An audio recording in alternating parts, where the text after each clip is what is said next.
नमस्कारम। आज हम next topic को पढ़ रहे हैं। इसका हेडिंग है अंतर्राज्यीय असमानताएं अर्थात इंटर स्टेट डिस्पैरिटीज। अंतर्राज्यीय मतलब क्या होता है इसको जानते हैं। इससे पहले देखिए, थोड़ा आंकड़ा दिया गया है 2011-12 कुछ लिखा हुआ है बोर्ड पर, गौर से थोड़ा ध्यान से देखिए। बिहार का 33.7% है, उड़ीसा का 32.6% है। ये का है, ये जो है निर्धनता का अनुपात है। बिहार में इतना 33.7 है और उड़ीसा में 32.6% है। मतलब हमारा बिहार उड़ीसा से भी गया गुजरा है। ये जो नेट रेशियो है, मीन्स जो भारत का टोटल जो है कुल निर्धनता का जो अनुपात है, पॉवर्टी रेशियो, वो है 22%। अब सोचिए 22% बिहार का पूरे देश के अनुपात का, जो पूरे देश का निर्धनता अनुपात है, उससे लगभग 12% कह सकते हैं। 12% आगे है। आगे है मतलब बहुत खुशी की बात नहीं है, मतलब हमारी स्थिति बहुत ही दिक्कत वाली है। चलिए जानते हैं क्या सब जानना है इसमें। ये शब्द का पहले मतलब समझ लेते हैं। भारत में निर्धनता है, जानते ही हैं, पिछले कुछ दिनों से खाली निर्धनता के बारे में पढ़ रहे हैं। हम ये भी जानेंगे कि निर्धनता की ससुरा है क्या, ऐसा क्या चीज है कि भारत से निर्धनता जाए नहीं करता है। कितना सरकार आया गया फिर भी निर्धनता नहीं जा रहा है। सरकार आ जा रहा है लेकिन निर्धनता नहीं जा रहा है। बड़ी अजीब चीज है जी, बड़ा अजीब चीज, बड़ी अजीब चीज है। हम इसको जानते हैं अंतर्राज्यीय असमानताएं को। असमानताएं हम समझ रहे हैं जिसमें समानता नहीं हो, अलग अलग हो। अंतर्राज्यीय मतलब जो अंतर मतलब एक दूसरे में कुछ भेद है, मतलब एक राज्य से दूसरे राज्य में, राज्य मतलब राज्य वाला, तो एक राज्य से दूसरे राज्य में काफी असमानता है, काफी डिफरेंसेज है इस निर्धनता के रेशियो में। पूरे भारत में जो निर्धनता के रेशियो है वह 22% है, पूरे भारत का कह रहे हैं। लेकिन उसमें भी कुछ ऐसा राज्य है जिसका निर्धनता अनुपात इस राष्ट्रीय अनुपात से भी काफी ऊंचा है, काफी आगे तक चला गया है। इसका मतलब ये नहीं है कि इस राज्य बहुत अच्छा है, बहुत खराब स्थिति में है। राज्य का नाम थोड़ा बोल देते हैं। राज्य का नाम है मध्य प्रदेश, असम, उत्तर प्रदेश, बिहार, उड़ीसा। ये सब राज्य जो है नाम कर ले है किसमें, गरीबी में। गरीब में सबसे भी गरीब कोई है तो हमारा बिहार है। अब इसमें दुखी की बात भी नहीं है, खुशी की बात भी नहीं है। हम पहला जनरेशन नहीं है जो गरीबी को झेल रहे हैं बिहार में। ये आंकड़ा जो है ना, वो आंकड़ा 11-12 का है, मतलब लगभग 10 साल हमारा हो गया है। 10 साल कह सकते हैं, 11 में 10 साल पार करने वाले हैं हम लोग, तो 10 साल को छोड़ने वाले हैं, सॉरी। तो पहला जनरेशन नहीं है कि हम लोग गरीबी को झेल रहे हैं, गरीबी में गुजर रहे हैं। अरे हमारा तो पीढ़ी दर पीढ़ी गरीबी में झेल लिया बिहार में रहते हुए। तो दुख की भी बात नहीं है। खुशी की बात ये है कि हमारे समय में ना गरीबी का जो रेशियो है वो सुधर जाएगा, लेकिन ससुरा कोरोना आकर के उसको और गुड़ को गोबर कर दिया। अब जो रेशियो देख रहे हैं ना, वो अब जो वर्तमान में रेशियो होता, वो रेशियो को भी गड़बड़ा दिया। जो पहले अमीर होने पर था, मतलब ऐसा कि गरीब से थोड़ा उबरने पर था, ससुरा कोरोना आकर के उसको खींच लिया, नीचे चला आया, फिर गरीब बन गया। जो गरीबी से निकल रहा था और अमीर बन रहा था, उसको और खींच लिया। सबका स्थिति चरमरा गया है। अब महंगाई तो आसमान छू रही है। अब इसका मतलब नहीं कि आसमान को छू दिया है, कहने का मतलब कि उसका रेट भाव बढ़ गया है। अब गरीबी कैसे बढ़ता है, महंगाई कैसे बढ़ता है, गरीबी कैसे बढ़ रहा है, तो हम देख ही रहे गरीबी क्या क्या चीज है, या फिर क्या किस तरह की स्थिति है गरीबी में। हम एक वीडियो बनाएंगे, उसमें देखेंगे कि महंगाई कैसे बढ़ता है। कुछ ऐसा शब्द है ना, ससुरा बड़ा परेशान करता जनता को, आम जनता को बहुत परेशान करता है। तो असम, उत्तर प्रदेश, मध्य प्रदेश, उड़ीसा और बिहार, ये जो है भारत का जो निर्धनता अनुपात है, उस निर्धनता अनुपात से भी गया गुजरा स्थिति में, उससे काफी अधिक रेशियो, अधिक अनुपात इन सब राज्यों का जो अभी मैंने बोला है। उसमें भी 2 राज्य ऐसा है जो सबसे नीचे है, वो है बिहार और उड़ीसा। बिहार का 33.7% है, उड़ीसा का 32.6% है। अब ऐसा भी नहीं है कि घट नहीं रहा है, रेशियो घट रहा है, अभी जो वर्तमान में कोरोना काल चल रहा है, इस पेंडेमिक, ये जो महामारी है, इसमें अभी रिपोर्ट का आया है, सो पता नहीं, रिपोर्ट आ जाएगा कुछ दिनों में, तो उसका भी हम शेयर कर देंगे, साझा करेंगे डाटा। 1970 के दशक से ही ना गरीबी थोड़ा थोड़ा कमना शुरू हो गया था। जो इंदिरा गांधी जी थी, उन्होंने दी थी कि गरीबी हटाओ, गरीबी हटाओ। भैया गरीबी अभी तक नहीं हटा है। जिद्दी बहुत है ना, जिद्दी नहीं है, बहुत ही जिद्दी है, अभी तक हटवे नहीं किया है। फिर उसके बाद आए राजीव भैया आए, मतलब सॉरी राजीव गांधी आए, तो राजीव गांधी जी आए तो वो भी कहे गरीबी हटाओ। अभी मोदी जी आए हैं, मोदी जी कह रहे हैं कि सब जो गरीब आदमी है उसको इतना इतना रुपया अकाउंट में दे देंगे। भैया 15 लाख रुपया सुने थे देने वाले थे, लेकिन स्थिति फिर भी ठीक नहीं हुआ है। मोदी जी को भी टेढ़ लिया है निर्धनता, ऐसा खबीस चीज है। तो ऐसे आसानी से नहीं जाने वाला है निर्धनता या फिर गरीब हैं, इसके लिए जिम्मेदार हम लोग भी हैं। कैसे हैं, है नहीं? देखिए थोड़ा सोचिए कैसे नहीं गरीब हैं। कुछ ऐसे लोग हैं जो चाहता ही नहीं कि हम ऊपर की ओर उठे। आप अपने आसपास थोड़ा गौर कीजिए तो आपको उत्तर मिल जाएगा। थोड़ा गौर कीजिए अपने आसपास, कुछ ऐसे लोगों को देखिए जो चाहता है कि हम गरीबी बने रहें। अरे भैया एक आदमी है, अब इसका शादी ब्याह हुआ, 5 बच्चा इसको हो गया, अब 5 बच्चे का पालन पोषण कैसे होगा? गरीबी में एक तो पहले से गरीब था, ऊपर से 5 बच्चा को खाना खिलाना है, और उससे कपड़ा है, लत्ता है, डिश है, हेन टेन जो भी है। अब उसके लिए इस गरीब तो पहले ही से था, गरीबी में ही इस 5 बच्चा का जन्म हुआ। अब मृत्यु भी गरीबी में होगा, इसका संभावना है।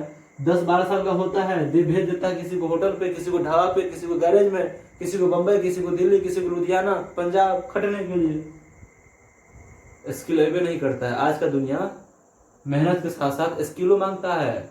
ठेला खींचने वाला बहुत ही मेहनत करता है, लेकिन रुपया बहुत कम कमा पाता है। किसी ऑफिस में बैठ करके टिक टिक टिक टिक करते रहता है, उसका सैलरी बहुत ही होता है। शारीरिक मेहनत नहीं करता है, मानसिक मेहनत करता है। मानसिक तो अभी का समय जो है वो शारीरिक मेहनत तो है एक खास स्थिति में, लेकिन मानसिक मेहनत भी होना चाहिए। स्किलफुल इंसान चाहिए। अब पढ़े हैं, पहले चैप्टर में ही इकोनॉमिक्स में ही पढ़े हैं, रिसोर्स क्या होता है, ह्यूमन रिसोर्स के बारे में पढ़े हैं। क्या होता है भैया? जब तक ह्यूमन रिसोर्स नहीं बन पाएगा उसका वैल्यू क्या होगा? पशुता की वैल्यू होगा। गाय जैसे है, अब समझ सकते हैं, भैंसिया है।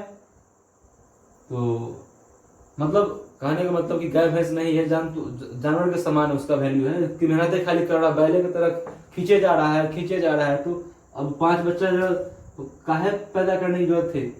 काहे करता? 2 बच्चा भी होता ठीक होता, लेकिन न 5 बच्चा आ गया, उसको खाना पड़ा कि पढ़ाया लिखाया नहीं, इसमें से कोई गुंडा आवारा कोई ये वो हो जाता है।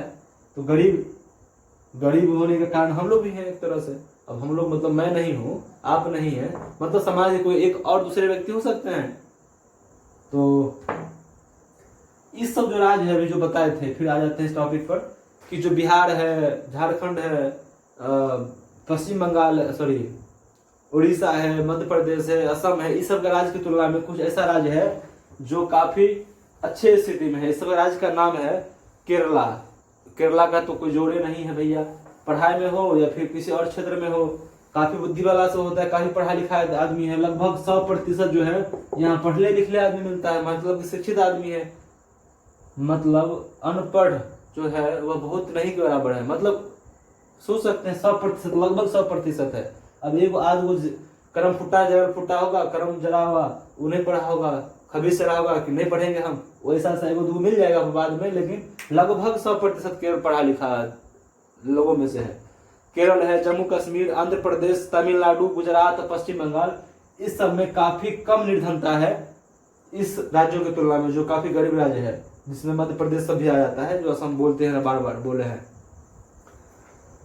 अब ये भी देखने के लिए मिला है कि हर एक राज्य में एक ही तरह से गरीबी नहीं कम हुआ है। किसी में तकनीक खूब अच्छा है। अब महाराष्ट्र का ले लीजिएगा ना, तो उसमें उद्योग सब खूब आ जाएगा।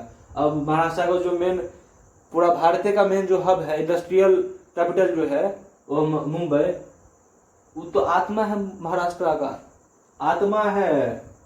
यदि महाराष्ट्र का एक शरीर है तो मुंबई आत्मा है। अब वही इतना धनवान है तो मुंबई का स्थिति ठीक है। अब मुंबई उद्योग धंधे के लिए जाना जाता है, महाराष्ट्र उद्योग धंधे के लिए जाना जाता है। कोल्हापुर का जो इतना प्रसिद्ध है, बहुत प्रसिद्ध कोल्हापुर है। ऐसे कई कई जगह जो है बहुत प्रसिद्ध है। केरल जो है अपने ह्यूमन रिसोर्स के लिए जाना जाता है। यदि कश्मीर की बात करें तो वहाँ पे खेती बाड़ी जो मेन फल की खेती होती है उस सब के लिए ठीक स्थिति में है। अब जो खेती बाड़ी की बात कर ले, अब पंजाब और हरियाणा की बात नहीं करेंगे तो ये दोनों भाई तो रूसी रहेगा। मतलब ना जाए कह सकते हैं कि नाइंसाफी होगी पंजाब हरियाणा के साथ। ये दोनों अपने खेती के बल पर इतना उछाल किया। जब हरित क्रांति हुआ भारत में, जिसको कहते हैं हम इंग्लिश में ग्रीन रिवॉल्यूशन, तो सबसे ज्यादा फायदा पंजाबी और हरियाणा उठाया था, अभी भी उठा रहा है। तो उस खेती के बल पर ये सब इतना आगे बढ़ गया कि गरीबी से इस सब का नाम ही हट गया। अब ऐसा नहीं है कि इस घर में गरीब नहीं हो, गरीब होगा, बहुत ही कम होगा गरीब। अब वहाँ का जो किसान है ना, किसान वो भी कार्ड से देखने के लिए आता है खेत में कैसा काम कर रहा है मजदूर सब, गेहूं किस तरह का है, कार से जाता है। हमारे यहाँ कोई बाइक से चला के फटफटिया से खेत देखने के लिए, तो गांव में समाज में किस्सा बन जाता है, उसका मजाक भी उड़ा देता है। लेकिन वहां पे फटफटिया, और फटफटिया भी वैसा क्या बुलेट वाला फटफटिया होता है। कार तो आम बात, मतलब कार से भी जाता है लोग देखने के लिए। सरदार सरदारनी होती हैं, कार से जाती हैं। जट और उनकी जो वाइफ जटिनी होती हैं वो जाती है वहां पे जट सब देखने के लिए कि हमारा खेत में काम कितना हुआ है, कितना फसल अच्छा है, कितना बुरा है। केरल जो है अपना अधिकांश जो ध्यान है वह ह्यूमन रिसोर्स पर लगाया कि कितना अच्छा हो जाए हमारा मानव संसाधन। इसलिए वह उस ह्यूमन रिसोर्स के लिए जाना जाता है वहाँ पे, क्योंकि वहाँ पे 100% साक्षरता दर है, एजुकेशन जो रेट है, लिटरेसी रेट जो कहते हैं। पश्चिम बंगाल में भूमि सुधार हुआ तो उसके आधार पर निर्धनता कम हुई, लोगों को काफी रोजगार मिला और वहाँ पे जनता कर्म करने में काफी सहायता मिला सरकार को। लेकिन यदि तमिलनाडु की बात कर लें और आंध्र प्रदेश की बात कर लें तो इस दोनों में सरकारी अन्न इतना बढ़ता है, सरकारी अन्न मतलब अनाज सब, कि गरीब से गरीब और अमीर से अमीर जो है वह सरकारी अनाज का ही इस्तेमाल करता है। जब अम्मा थी तमिलनाडु में, अम्मा मतलब जो जयललिता थी, अम्मा के नाम से बहुत प्रचलित थी, बिचारी नहीं, मुख्यमंत्री थी जयललिता। तो यह एक योजना शुरू की थी अम्मा करके, जिसमें अन्न वगैरह दिया जाता था। ऐसा माना जाता है कि वहाँ पे 90% जो आदमी है सरकारी अन्न खाता है। मतलब जो सरकार पीडीएस का जो दुकान है, पीडीएस समझते हैं, जो कि सार्वजनिक वितरण प्रणाली है, पब्लिक डिस्ट्रीब्यूशन सिस्टम, इससे अनाज खरीदता है कम रेट पर। बाजार जाइएगा ना तो जो चावल आपको देता है 25 रुपये, गाँव में पीडीएस स्टोर पे लीजिएगा, यदि आपके पास खाता बही या फिर जो कार्ड सब होता है तो 2.5 रुपये 3 रुपये दे देता है। ऐसे इसी आसपास में कुछ होगा। तो इस कारण से इस दोनों राज्य में, आंध्र प्रदेश और तमिलनाडु में स्थिति सुधार है। तो अलग अलग राज्य का यहाँ देख रहे हैं कि निर्धनता से निपटने का अलग अलग तरीका था और उसका रेटो भी अलग अलग है। नहीं देख रहा है, देख रहे हैं कि क्या क्या रेट है। अभी देखिए इसमें क्या स्थिति था। तो ये जो है अंतर्राज्यीय असमानता है, इंटर स्टेट डिस्पैरिटीज है। इसके आगे वैश्विक निर्धनता परिदृश्य है, उसको पढ़ेंगे। 3-4 क्लास दीजिएगा और तो हो जाएगा बढ़िया से। यदि तेजी में निपटाना चाहते हैं तो 2 क्लास बहुत ही हो जाएगा, लेकिन हम चाहते हैं थोड़ा डीप जाए। जब पढ़ना ही है तो बढ़िया से काहे नहीं पढ़ेंगे। अरे कहावत है ना कि भातों खाएं और जातों कमाएं, भातों नहीं खाएं, तो वो ऐसा नहीं होना चाहिए। हमको लग रहा है कि थोड़ा आवाज में थोड़ा परेशानी है, थोड़ा सर्दी जुकाम है, तो बहुत ही आवाज ठीक से नहीं निकल पाता है, कुछ जो है स्पष्ट नहीं निकल पाता है। तो थोड़ा जानने का प्रयास कीजिए, फिर भी कहीं दिक्कत हो तो हमको जरूर बताइए। और एगो हम सूचना दे रहे हैं, सूचना ये है कि एगो वीडियो बना रहेंगे हम, जब आवाज थोड़ा ठीक हो जाएगा तब। उसमें जो है आपके इकोनॉमिक्स से ही वो रिलेटेड है, आरबीआई और बैंक सब का भी, जितना भी बैंक वगैरह सब उसके बारे में जानेंगे। और उसमें हम इस एंगल से बात करेंगे कि गरीबी ससुरा कैसे रहता है। जो गरीबी है इतना दिन से, इंदिरा जी से लेकर के मोदी जी तक गरीबी है, ससुरा जाता काहे नहीं है। इसको अरियातने के लिए कौन जाएगा, इतना दुल्हन है का, बहुत ही बड़का आदमी है, इस बारे में जानेंगे क्या होता है। अब महंगाई काहे बढ़ता है, महंगाई काहे बढ़ जाता है, इसके बारे में भी जानेंगे। यहाँ तक कोई दिक्कत हो जरूर बताइए और पढ़िए, जितना हो सके उतना पढ़िए। और इकोनॉमिक्स है तो क्या हो गया, पढ़ने वाला चीज है, पढ़ने वाला बस विषय है। और अर्थशास्त्र शास्त्री सब जो बनता है इकोनॉमिक्स सब इसी को पढ़ के बनता है। रघुराम राजन का नाम सुने होंगे, बहुत ही बड़ा विश्व का जो है वो इकोनॉमिस्ट है, अर्थशास्त्री है।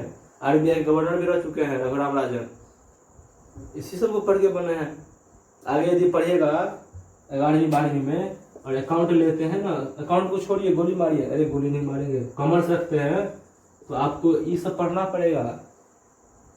तो अभी से थोड़ा ध्यान दीजिए, जब पढ़ना ही है अभी तो काहे नहीं पढ़ लेंगे। चलिए अगले क्लास में मिलते हैं फिर, तब तक के लिए धन्यवाद।